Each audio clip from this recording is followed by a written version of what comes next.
নমস্কার বন্ধুরা, আজকে আমার রান্নাঘরে তৈরি হতে চলেছে বক ফুলের ভর্তা। দেখে নেওয়া যাক প্রয়োজনীয় উপকরণগুলি কি কি। প্রথমে নিয়ে নিচ্ছি শুকনো লঙ্কা, গোটা জিরে, তেজপাতা, লবঙ্গ ও দারচিনি। পরে নিয়ে নিলাম ঝুরি ঝুরি করে কেটে নেওয়া মাঝারি মাপের পেঁয়াজ, একটা মাঝারি মাপের টমেটো ছোট ছোট করে কেটে নিয়েছি, আর কয়েকটা রসুনের কোয়া ছেঁচে নেওয়া। সঙ্গে আছে আমার সবসময় তৈরি থাকা আদা ও জিরের পেস্ট। বাগান থেকে তুলে আনা টাটকা বক ফুল, যেহেতু লাল ও সাদা কোনো পার্থক্য রান্নার ক্ষেত্রে দেখা যায় না, তাই দুটো একসাথেই নিয়েছি। আর আমার প্রিয় হাঁড়ি চাটনি রেডিমেড, আপনারা চাইলে এটা নাও দিতে পারেন। বেশ, তবে রান্নায় যাওয়া যাক।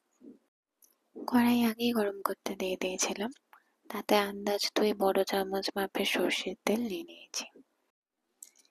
এরপর হাত দিয়ে দেখে নেব তেল গরম হয়েছে কিনা।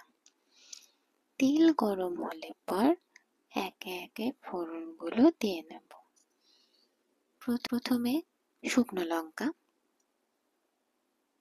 তারপর গোটা জিরে, তেজপাতা, দারচিনি ও লবঙ্গ দিয়ে হালকা হাতে নেড়ে নিয়ে তাতে কুচি করে রাখা পেঁয়াজ দিয়ে নেব। যতক্ষণ না হালকা লালচে বা ব্রাউনিশ হচ্ছে ততক্ষণ ভেজে নেব।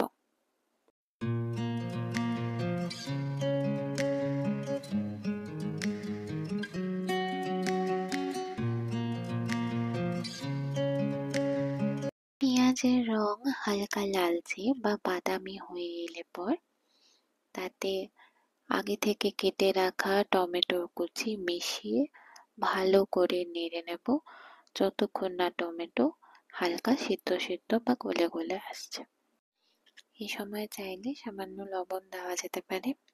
টমেটো ভালোভাবে সিদ্ধ হয়ে এলে পর তাতে আদা জিরে বাটা এবং ছেঁচে রাখা রসুন দিয়ে ভালো করে নেড়ে মিশিয়ে নেব।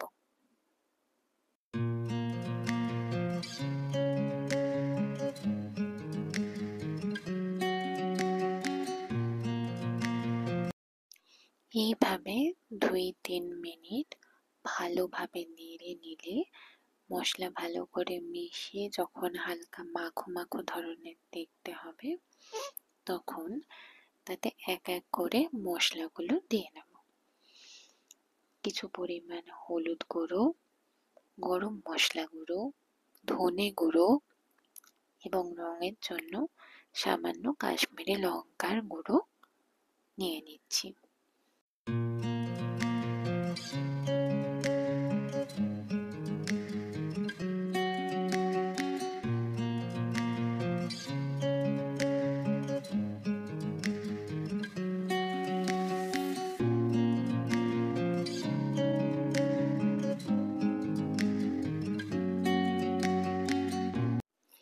মশলা খানিক কষে এলে পর তাতে পরিমাণ মতো লবণ দিয়ে আরো একবার ভালো করে নেড়ে চেড়ে সম্পূর্ণটা মিশিয়ে নিচ্ছি।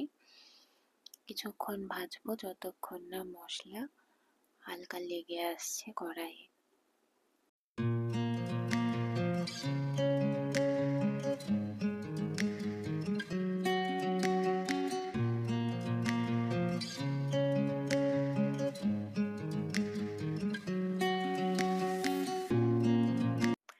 মশলা কষে তেল আলাদা হতে শুরু করলে তখন সামান্য পরিমাণ জল দিয়ে কষা মশলাটাকে একটু স্মুথ করে নেব। সামান্য কাই মতো হবে আর কি, যাতে বক ফুল দেওয়ার পর মশলা মাখাতে সুবিধা হয়।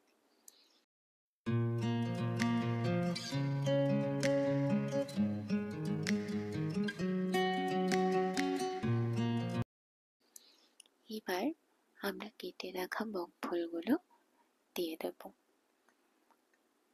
বক ফুল দিয়ে ভালো করে নেড়ে চেড়ে বক ফুলে মশলাগুলো মাখিয়ে নিতে হবে। বেশ কিছুক্ষণ নাড়লে পর বক ফুল নরম হয়ে হালকা সিদ্ধ সিদ্ধ মতন হয়ে আসবে।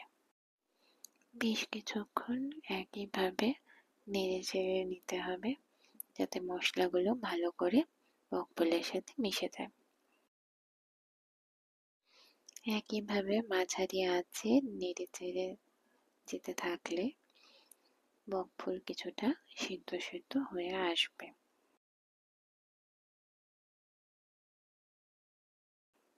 মিনিট 2-3 পরে অনেকটা এরকম দেখতে হবে।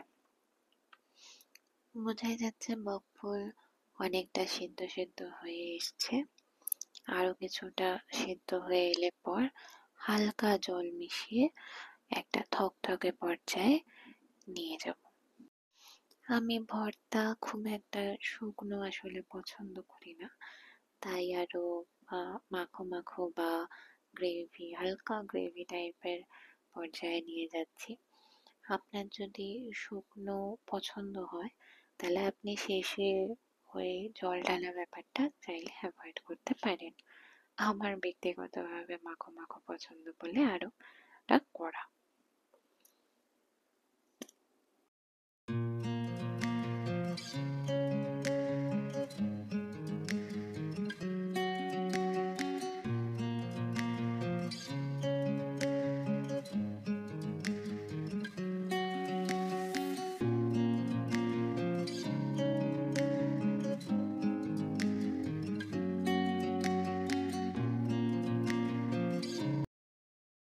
বেশ, আমাদের বকফুলের ভর্তা তৈরি হয়ে গেছে, রেডি টু সার্ভ।